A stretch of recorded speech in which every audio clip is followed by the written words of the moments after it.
Hey everybody, welcome to the Sixers Sense podcast. I'm Lucas. I got Chris and Uriah here. We are officially live on YouTube. Not actually live, but we are on YouTube now, guys. Exciting day, even though Chris has an Al Horford jersey in the background. You didn't have to point it out.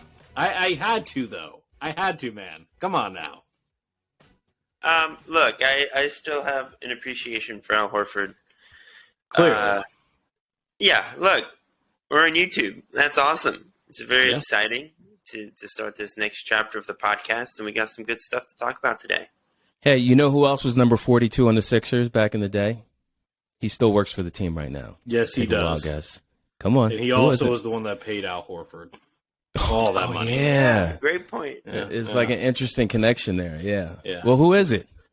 It's Elton Brand, of course. Okay. They played together in Atlanta in 2015. Coincidental? I don't think so. Well, Coincidental. We're past that. The process is over. Yeah. Well, listen, guys, it's been a long time coming, and for all the people who were strictly audio and listened to us, we're glad we can give you another version of us visually on this platform, and we hope to bring you guys episodes every Monday and every Thursday because we record on Sunday nights and Wednesday nights. But let's get into it, guys. The Sixers got their first win streak of the season. We'll start with the most recent game and work our way backwards. I'm going to go to the Bulls game. I'll pull up some team stats, and then you guys, if you want to go into some specifics of individual players, that's great. So the Sixers won that game the other night, 114-109. It got tight at the end, but Joel Embiid came through in the clutch when we needed him. So the Sixers, they shot 49% from the field. 3-point wise, they edged out the Bulls by just a little bit. They shot 48%, 14 of 29 from three. If I look down at the assists, they gave the edge on assists to the Sixers, steals as well as rebounds. So the Sixers definitely played a great all-around game. The largest lead for the Sixers was in the first half. They led by as many as 19. So let's start with you, Lucas. Tell me what you thought about the starters in this game. Well, after having a phenomenal game against the Raptors, we'll talk about that in a little bit. Tyrese Maxey came back down to earth, struggled a little bit, but to be fair, Alex Caruso is a lockdown defender, and he did a phenomenal job on Maxey. Joel, it wasn't like a dominant performance, 25-7. That's good numbers. That's not like MVP numbers, but you know what? He did carry the team, and that's the most important part. That's really all and Tobias was efficient. 13 points on 6 shots. I don't think you could ask for much more.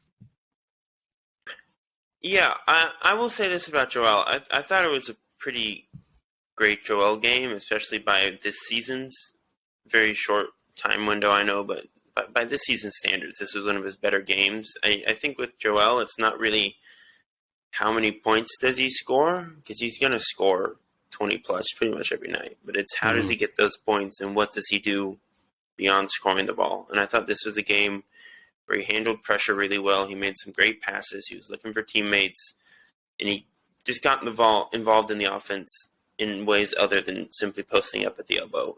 He didn't have to work as hard as he normally does. He ran the pick and roll with James a few times with great success. He got involved with Maxey in a couple actions. Like, that's the kind of stuff we need to see more of out of Joel.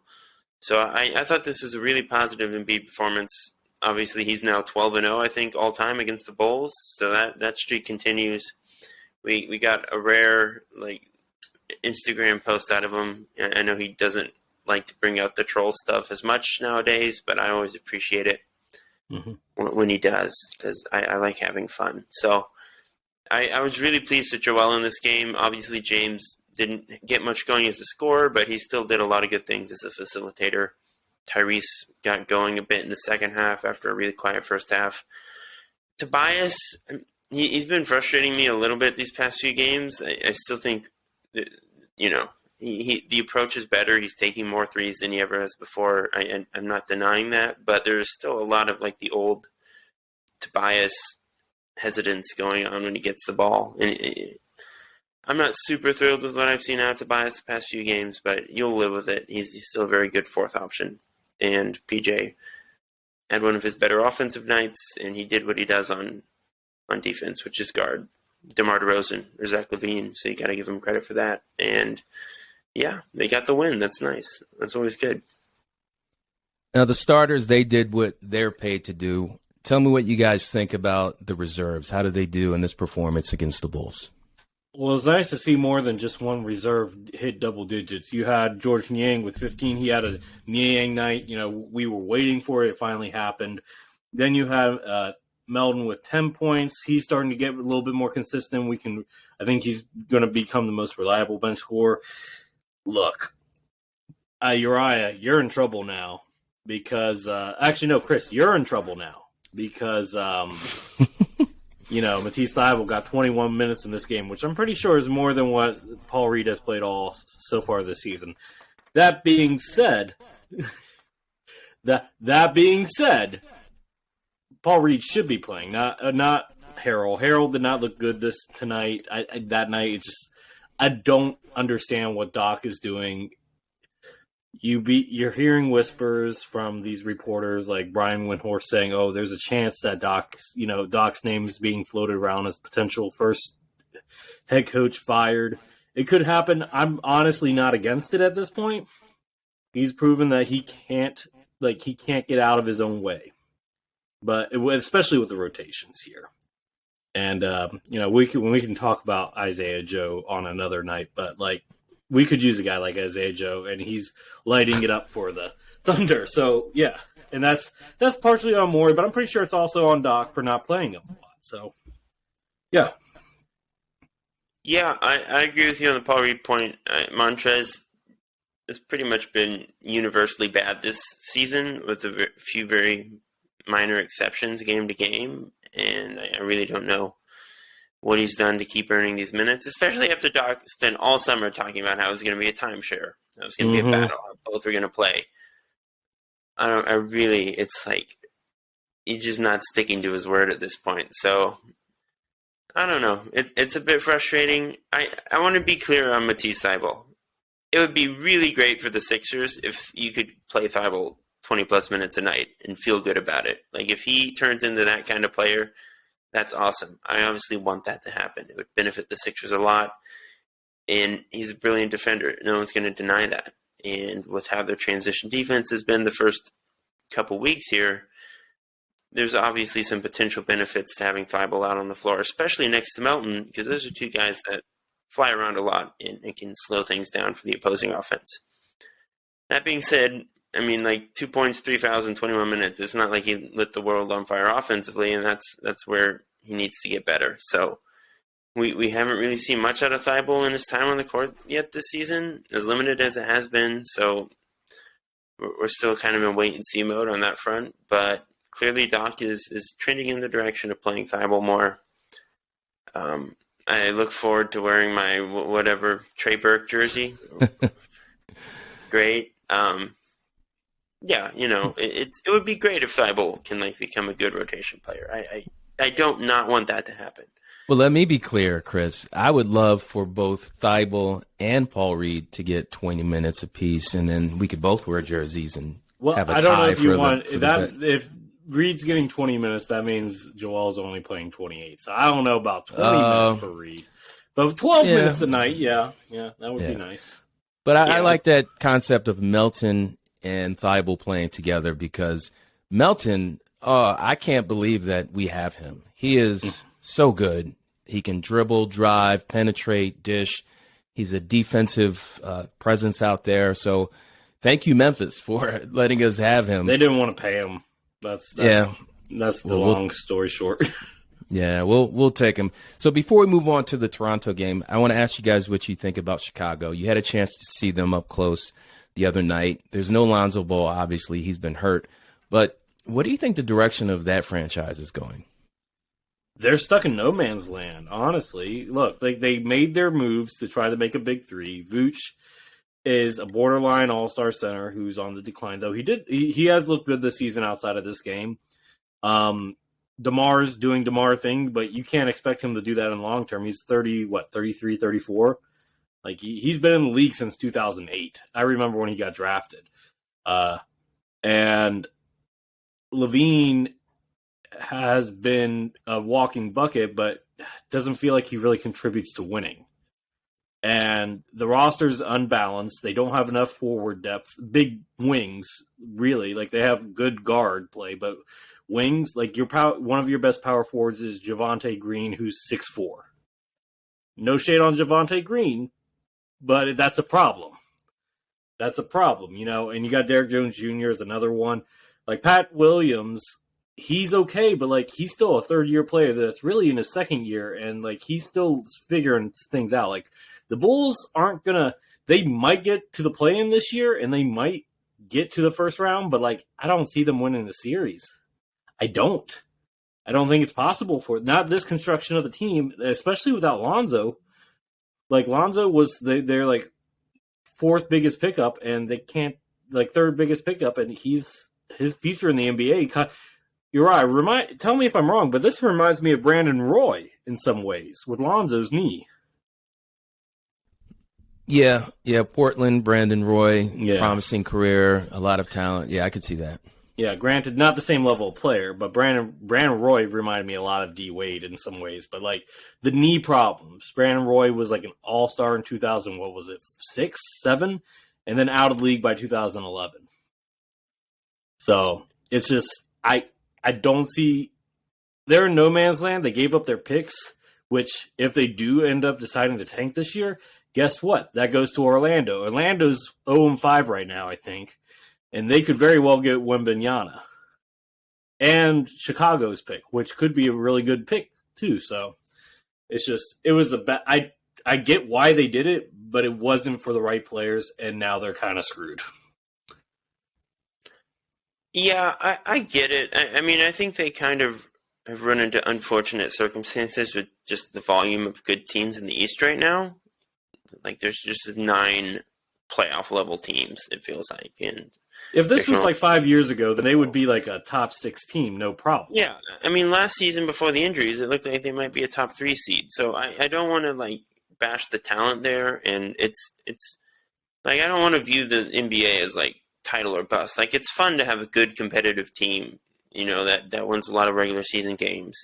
And DeMar DeRozan and Zach LaVine are great players. I think you're underselling Zach a little bit by saying he doesn't contribute to winning. I don't think that's true. Before DeRozan got there, had he ever had a winning season with him being the number one? Because DeRozan's the number one right now, Chris. Let's be clear. Well, it's not he also didn't have Vucevic, he didn't have Lonzo, he didn't have Caruso. When he had Vuce the year before, half the season before DeMar got there, they were horrendous. Yeah, but like he just hasn't had good players around him. That's not really Levine's fault.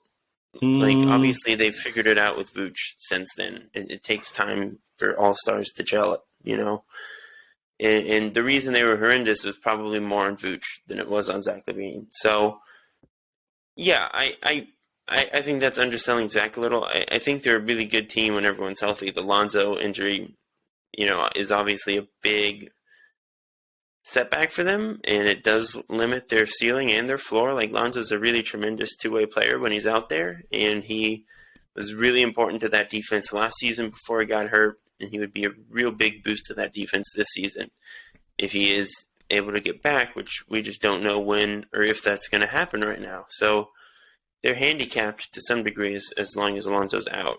But you're right. I mean, this isn't a team that's going to contend for the championship. They're not going to win the East. They are kind of stuck in that unfortunate, like, back end of the playoff picture kind of space right now, and there's no clear path to upgrading in such a way that would give them the boost that they need. So they are in no man's land to an extent. I don't, but they're like they're an entertaining team to watch. I don't want to bash that, but you're right. They're just not going to win the East this year. And with Lonzo having as many question marks as he does, with DeMar getting older, it is fair to ask, like, how long does Zach want to stay in Chicago? Well, he just signed an extension, so he's going to have to force his way out if he does. True, but we've seen that more and more these past few years. So these are the questions that are going to get brought up eventually. But like right now, they're a good team. They're going to, I would guess, make the playoffs. I think they're a solid bet to do that this year. But let's go ahead and switch gears, Chris. So The team we're going to talk about next is not in no man's land, a team that the Sixers played in the playoffs last season. We're going to talk about the Toronto Raptors game. And if I pull up the stats, it was actually the same night that the Phillies, they took game one against the Astros. I was watching that game and going back and forth with the Sixers, but that was exciting. Eagles, undefeated still, by the way. Shout out to the Birds. But the Toronto game, 112-90. Much different outcome all around from the play of the team, considering the night before the previous game, they pretty much got embarrassed by Toronto. So field goal percentage, the Sixers shot very well, 52%. For whatever reason, Toronto was not hitting anything that night. They shot 38% from the field. 3-point percentage, 42% for Philly, 23% for the Raptors. The Raptors had the edge in rebounds, but the Sixers had more assists. The largest lead for the Sixers was 23 points. And, check this out, the Raptors never led the entire game. So let's start with Lucas. What were your takeaways from that game? Tyrese Maxey. That's my takeaway. New career high, 44 points, hit 9 of 12 three-pointers, which... I know it's not a big feat now, but I remember growing up back in like the mid 2000s. Like I remember when Ray Allen hit 9 3-pointers. That was a big deal when he was on the Celtics. I know you remember that, Uriah. So 9 3-pointers is no easy feat. That's 28 points, and it was all on catch and shoots, if I remember correctly. I don't think very many of them, if any of them, were on off the dribble. So I'm really happy to see that. It shows that Maxey has been working this offseason on the three. The shot's there. He had floaters. He had pretty much almost everything besides like the create off the dribble mid-range jumper, which, not the end of the world if he doesn't have that right now. He's only in his third season. Maxey, and I know Uriah said this to me multiple times prior to the podcast, but so I'll say it. I agree with Uriah in the idea that I think Maxey could be a number one on a team. Now, is that a team a champion contender? I don't know, but he can be a number one on a team. Yeah, I mean, like Lauri Markkanen is the number one on his team right now. They have a winning record. Yeah, but like anyone can be a number one option if it has to shoot enough. Maxey could be the number one on a number of rebuilding teams right now. He'd score a lot of points. He's an awesome player, but again, that just doesn't really matter to the Sixers because he's better off not being a number one, and he's maximized quite effectively playing off of James and Joel. Now, maximize doesn't always mean he's scoring the most points, but it does mean they're getting the most out of him, and he's in the best role for his skill set. He is averaging 22 points per game, almost 23 points per game right now. It's not like he's not getting his touches. Yeah, so... Obviously, that's the big standout of this game is Maxey's 44 points. I like the small ball starting five. I think Melton works really well with that group, and that's something I bet we see a lot of in the playoffs when Joe's not on the court, just projecting way, way ahead. Oh, yeah. Again, like that, I really like that small ball group. I think it's a good group. James has played with Tucker at center before and been quite successful with it, so it's not that shocking to see it translate over to Philly. That's a good situation for James. It's a good situation for Tyrese because the floor is super spread out and they have driving lanes. So it's a good group. I like it a lot. Yeah, it was interesting, though. I found it interesting. Last two games, James Harden has scored. In this game was 11 points. I think in the last game it was 14, 15 points. He did it in two different ways. So this game, he was just pretty efficient from the floor in general. He had 11 free throws against the Bulls. So I find it interesting that James Harden's starting to cool off a little bit in terms of like being aggressive, attacking the rim. And he only had 4 assists in this game, too. So this was clearly the Tyrese Maxey show. And, I'm all for it. But, yeah, no, I think Melton was a good insertion. I thought they would be a little small against a really long Raptors team. It didn't seem to matter. Raptors have a hard time creating half-court offense with this team. With this lineup, you don't give up transition points as much with, Tucker and Melton being able to be back and good defenders. So, yeah, I like it. All right, one more question about the Raptors before we move on. Listen, Toronto has a really, really nice team. They have big wings. They have guys that can score, shoot, defend, great coaching. But based on what we've seen this season with the rest of the NBA, are the Raptors one piece away from being a championship contender, or do you think they have all the right pieces and they just have to kind of get on the same page? Oh, that's a tough one. Because there's two things that you could look at. If you trust Pascal Siakam and Scotty Barnes and Fred VanVleet to be able to carry the offense in the playoffs, then all they really need is a low post guy that can defend, that's switchable, can stretch the floor. You'd probably have to trade Anunoby for that. I think Anunoby's the odd guy out. I know, Chris. I know you love him. You love him. But if you're going to be guarding the Giannis's and the Joels in the East and like the Jokic's and like say they get to the finals, I don't believe that. But let's just say like you need to have a bigger body than that rookie from the 7'2" skin and bones from Arizona, Cameroon, or Kem Birch, who is an okay backup. Like you need more. You need somebody that can stretch the floor and is a big body, like Serge and Mark big were a few bodies years ago. How many big bodies can actually guard Joel and Giannis? I mean, look, I'm not saying there's a lot, but I'm just saying, like, clearly that they do have a hole at center there. Yeah, I mean, I just don't know if you really need a low post guy in most matchups because the flip side is true. A lot of other teams will play those guys off the floor if you're not. Well, I mean, if they're switchable and they can shoot threes, then no, not really. Yeah, I mean, look, they could go for Miles Turner. They could go for Miles Turner, who's a switchable interior defender who can stretch the floor. Turner plays drop coverage. Like that's just not. Okay, but he can guard fours because he did it when Sabonis was there in Indiana.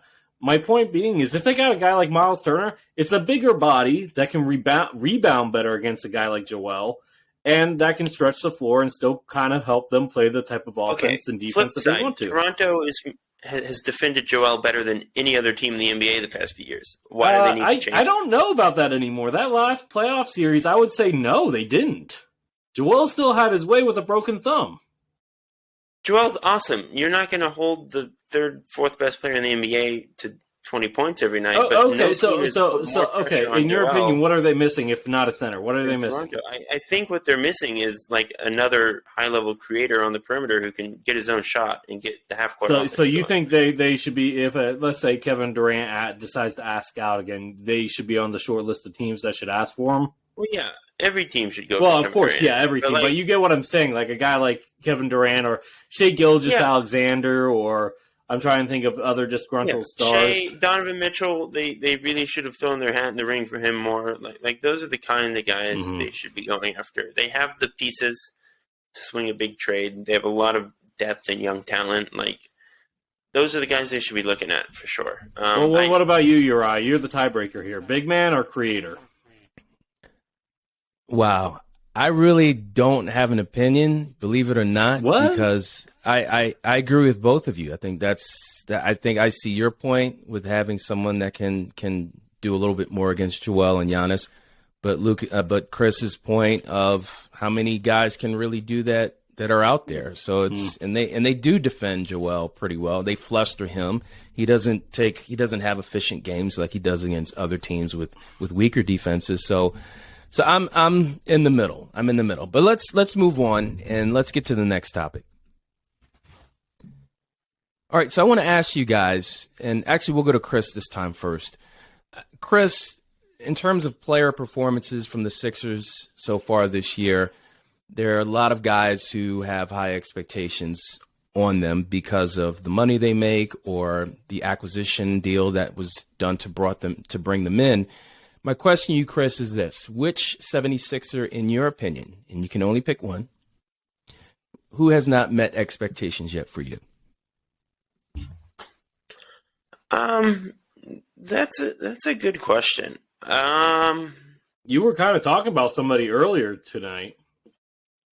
Yeah, I mean, I don't know. I didn't really like my expectations for Trez were that he would. Oh no, I wasn't talking about Trez. and he's the third best center on the team. I thought you were going to go with Tobias. Yeah, that's fair. I would say Tobias has been like a slight letdown. Not that, again, he's just doing stuff we've seen him do his entire career. It's not like some shocking new flaw, but He's doing I less don't know of if it. he's really.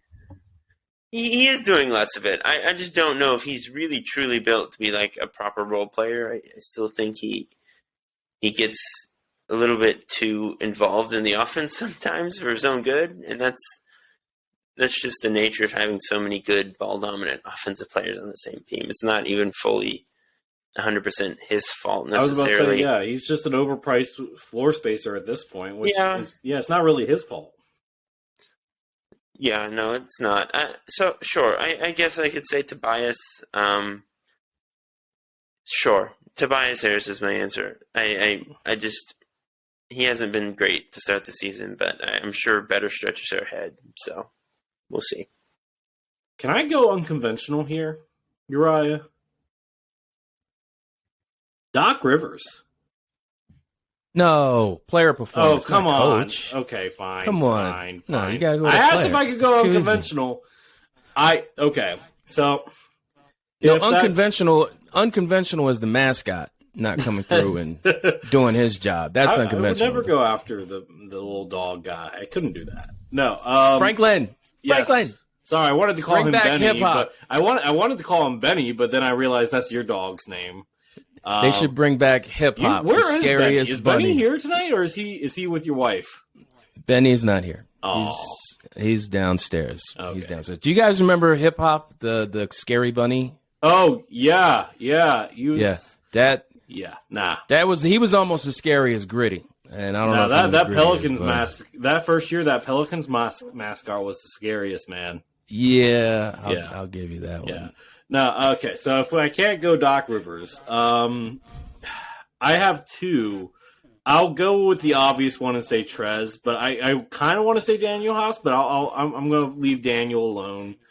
I'll go with Trez because I think with Trez, we were all expecting, okay, he was averaging like 12, 13 with the Hornets last year.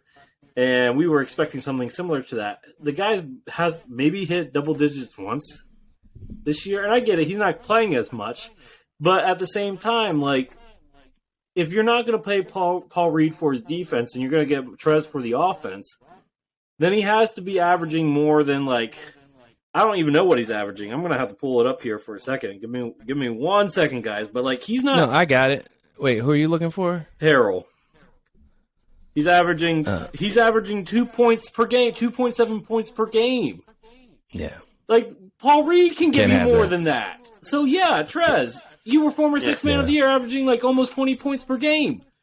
Like, I get that you're playing behind Joel, but you have one of the best playmakers. You're not offensive rebounding. What the heck are you doing? Nothing. He's like a black hole at this point. He's just been bad. He needs to be cut. He needs to be cut. You know what? I'd rather have Whiteside. If we're not going to play Paul Reed, I'd rather have Whiteside because at least he can rebound and block shots. Yeah, maybe. I am actually going to say Daniel House Jr. I have his numbers right here. 7 games, 15 minutes a game. Field goal percentage, 41%. 3-point percentage, 27%. Points per game, 2 points per game. He's barely averaging a rebound, like 0.09 assists, 0.3 steals, 0.1 blocks. If you're going to take Thibel's spot, you need to be putting up numbers. That's all I'm saying. I am really disappointed in House Jr. He has been playing good defense. He does go through cold spells. As a guy that watched him in Phoenix when he first got to the NBA, he does have cold spells. Yeah, I mean, I think he definitely has a reputation of like running hot and cold, and it's been 7 games. It's a pretty small sample size. The shooting's going to come around. Like he'll regress to the mean. So I was about to say he's an average 35, 36 for his career, something like that. Like it's. I think it's too early to say that he's like washed out and is never going to perform well. Like he's still like 29. He does a lot more than Thibault offensively, even when he's not scoring. He just poses a different kind of threat than Thibault. Defenses respect him. Yeah, he's a much better passer. He controls the ball better. There are things he does that Thibault just can't do. So I don't know if Thibault has never put up numbers. So saying that whoever's going to take his place has to put up numbers, I don't know if that's true. But I just want to add before we move on.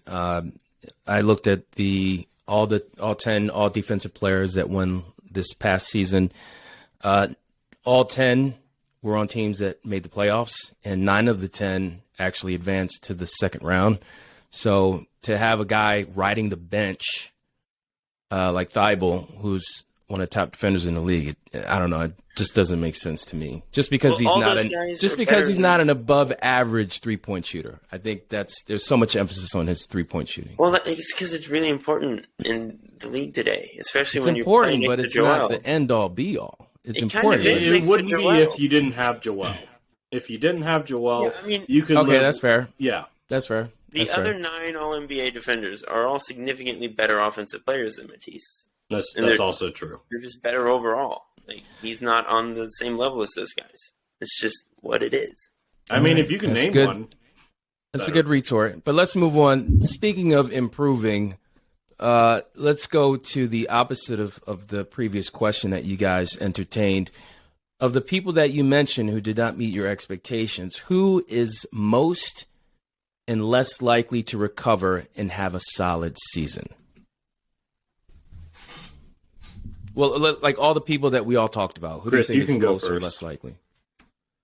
Yeah, I would say least likely is, I guess, Trez. I'm just not buying into Trez at this point, and I just don't know if I believe in him at this point.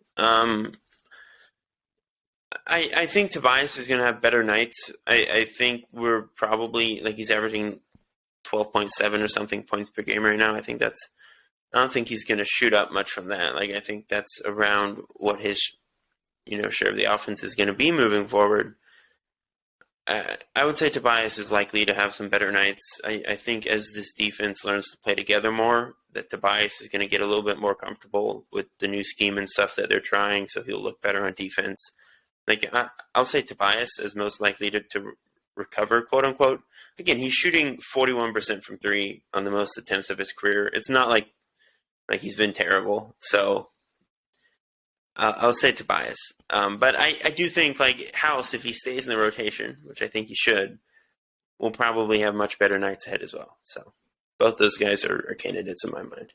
Yeah, I'm going to agree with Chris on the less likely. Trez, he shouldn't be on the Sixers. He's one of those players that should probably be on a bad team that he can put up stats on, not a contender. In terms of most likely, I'm going to go with House. I trust House. I've seen him do it before. Sometimes he needed a change of venue like last year. Sometimes he just needs a little bit of time to get himself situated. He didn't come out into Houston looking great. Took him a little bit before he got started. I'm okay with waiting on House. I think Tobias is also a good candidate, but look, he's the 4th option. He's going to have good and bad nights just based off of, it's Tobias. So I'll take the other end and say House just because I've seen it happen before. I know House will find his footing at some point. All right. So the last segment of our conversation tonight revolves around things going on in the entire NBA. We're going to call this Across the League, and we'll have some fun with this. We'll go to Lucas first. I'm going to give you each a sentence, but it all starts with the same concept, and then you're going to finish the sentence with the name or at least the idea of what's going on with that franchise. For instance, if I say, oh my God, are you serious? The Philadelphia 76ers, you finish the rest, and you go from there. But we're not going to do Sixers right now. Let's just go around the league.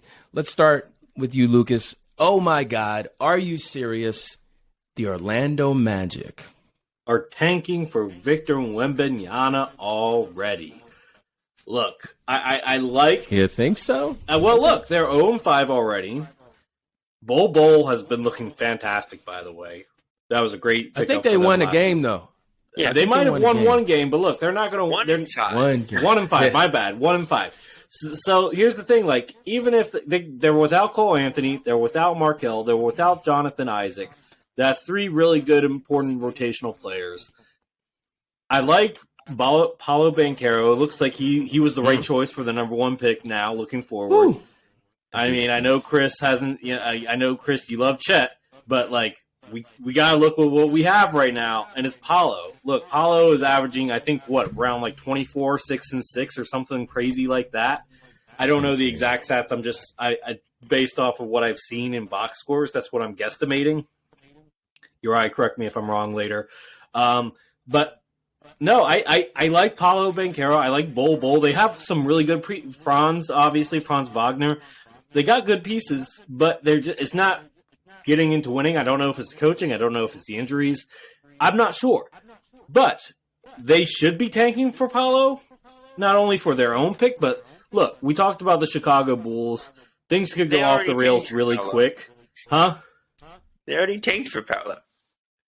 Not Paulo, sorry. I mean, tank for Wembanyama. Look, if you can have Paulo and Wembanyama on the same team along with the rest of that core, that's going to put you in a really good place. And look, Orlando will get another dominant center just like Dwight and Shaq. So, all right, Chris, how about you? The Orlando Magic.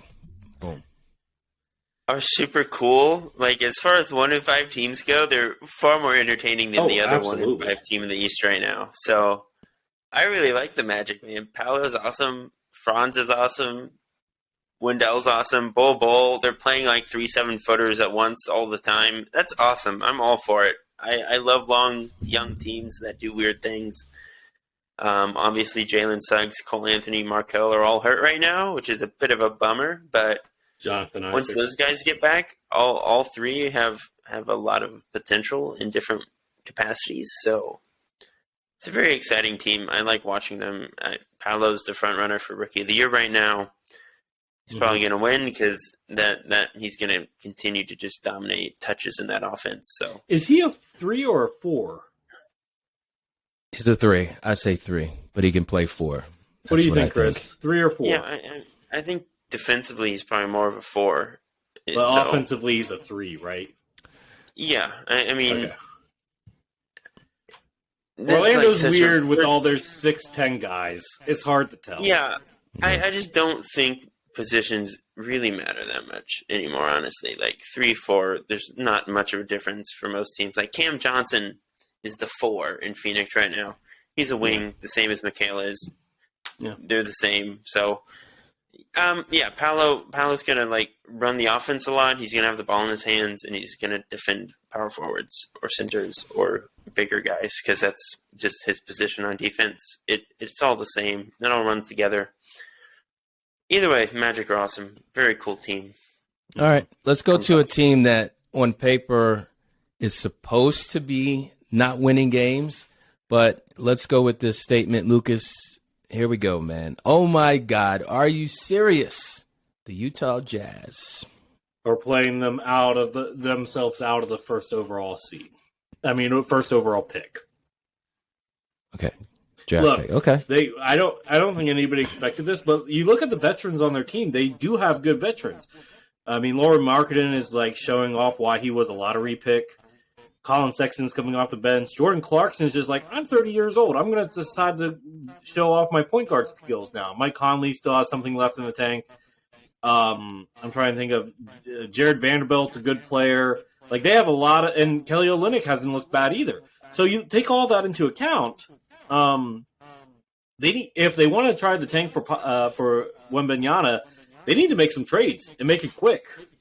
Yeah, I think they need to call the Lakers, see if they can get those 2 picks from the Lakers and give them whatever the Lakers, however much it takes to get Russell Westbrook there. So that's what I think they should do. Chris?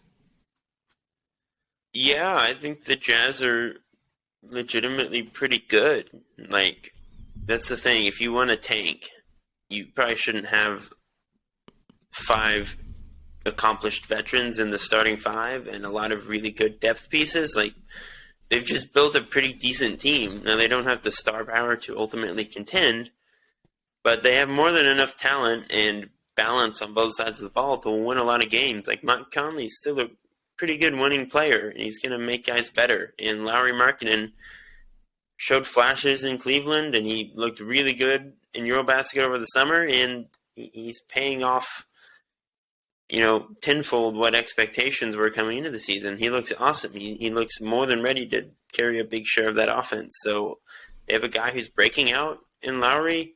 They have Colin Sexton, who's going to probably get more minutes as the season goes on. I mean, that's one way if you want to win fewer games. Maybe put Sexton in there over Conley. Like, that's one way to maybe tank your record a little bit, because I still think Conley's a better player right now.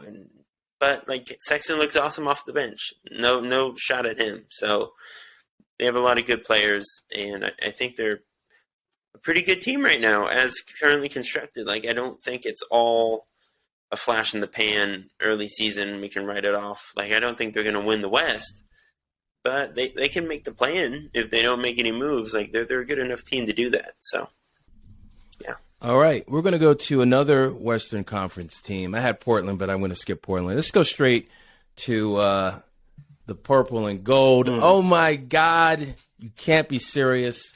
The Los Angeles Lakers are a dumpster fire. Look, even if you got rid of Russ, which Russ is part of your problem, the roster's still pretty horrendous. You don't have an above-average shooter outside of LeBron James.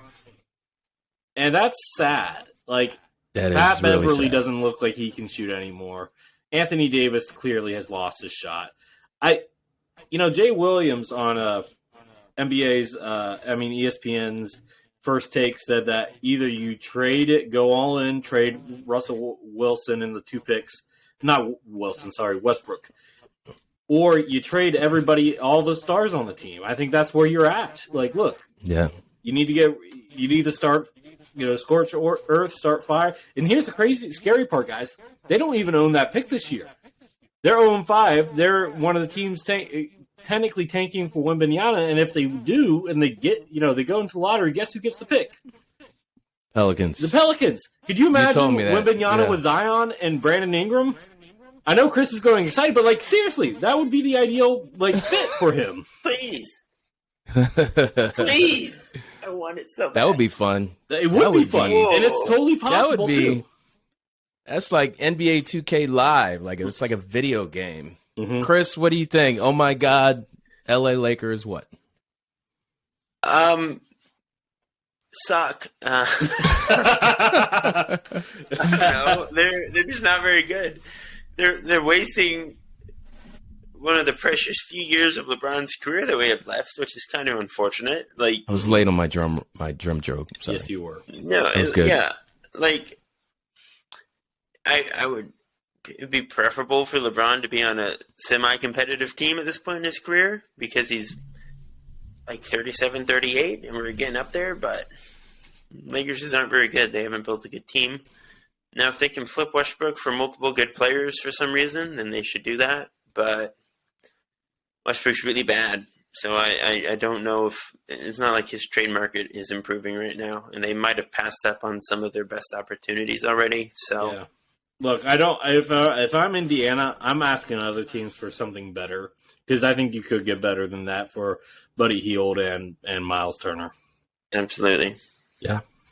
Agreed. All right, the last statement. We know we can't leave without talking about this team. Oh my God, are you serious? The Brooklyn Nets haven't fired Steve Nash yet. Ooh. Okay. Look, Steve Nash is not the guy for the job. Clearly was one of the best point guards of all time. I'm not debating that.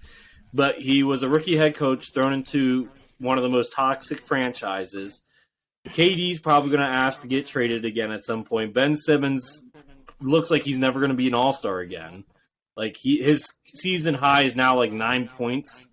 Come on, guys. He airballed a layup. Yeah, I can airball a layup. I'm 5'10". He's 6'10". His back. I would like to point out that Joel airballed a layup against Chicago. Okay, I think that was an homage, more or less. But my point being, though, look, and Kyrie's already saying, backing up anti-Semitic stuff, which is really controversial. I don't know the full story on that. I'm not going to talk about it anymore. But They look bad. They can't do any trades to get better. it's bad. I think you're going to fire Steve Nash.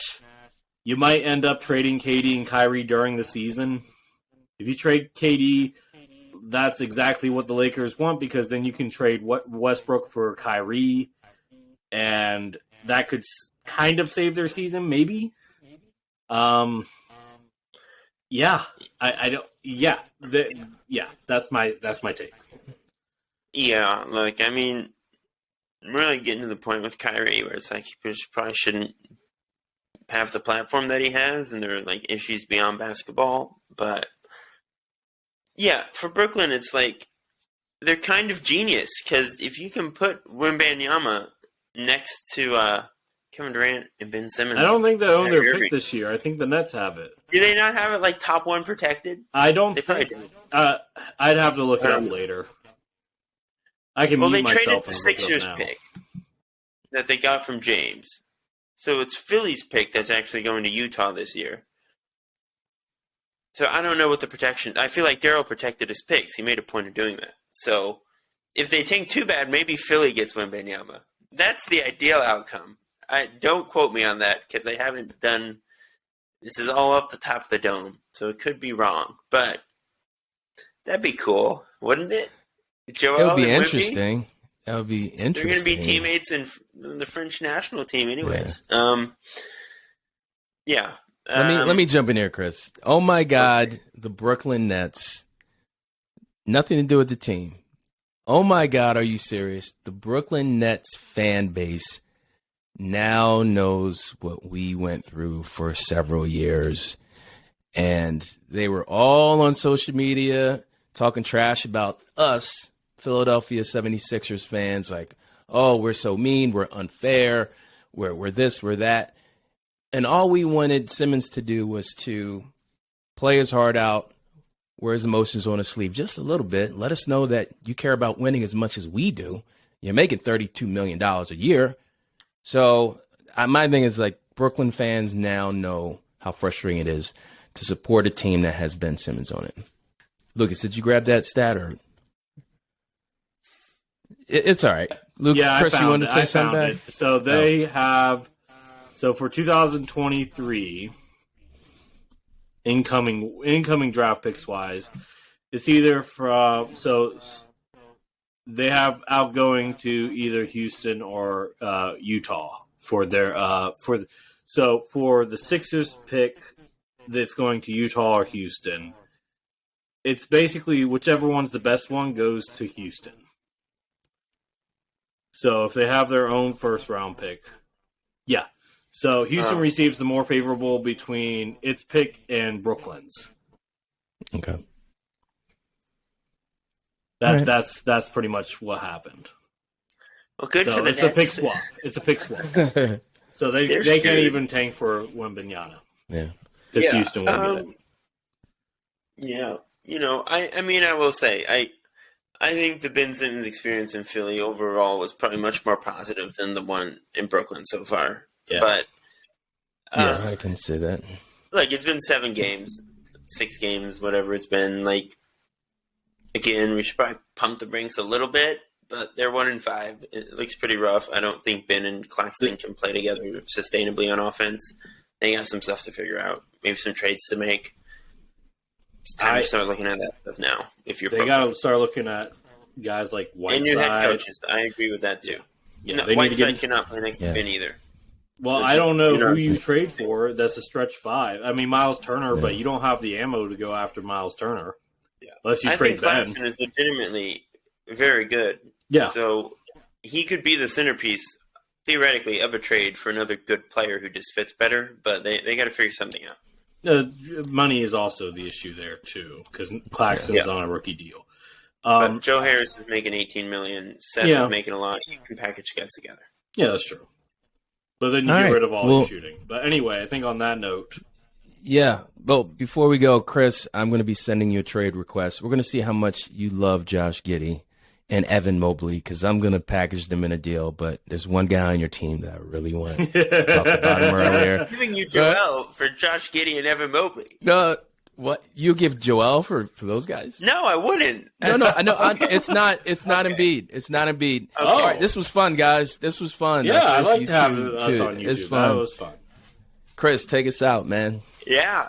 To all the listeners and viewers of the Sixers Sense podcast, thank you for tuning in to yet another episode, our first YouTube episode. As always, please like, subscribe, follow along if you can on YouTube or on Apple Podcasts, Spotify, Google Play, all that stuff. We would love to have your support. We are on Twitter and Facebook at Sixers Sense, and we are on the web as well at thesixersense.com. So fire up your browser and look us up. So, peace out, guys. Later this week, we'll be back to talk more. You can look at our beautiful faces again, which is going to be a lot of fun for you guys, I'm sure. Peace out. Go Sixers. We'll talk to you soon. Let's go. Take care, guys.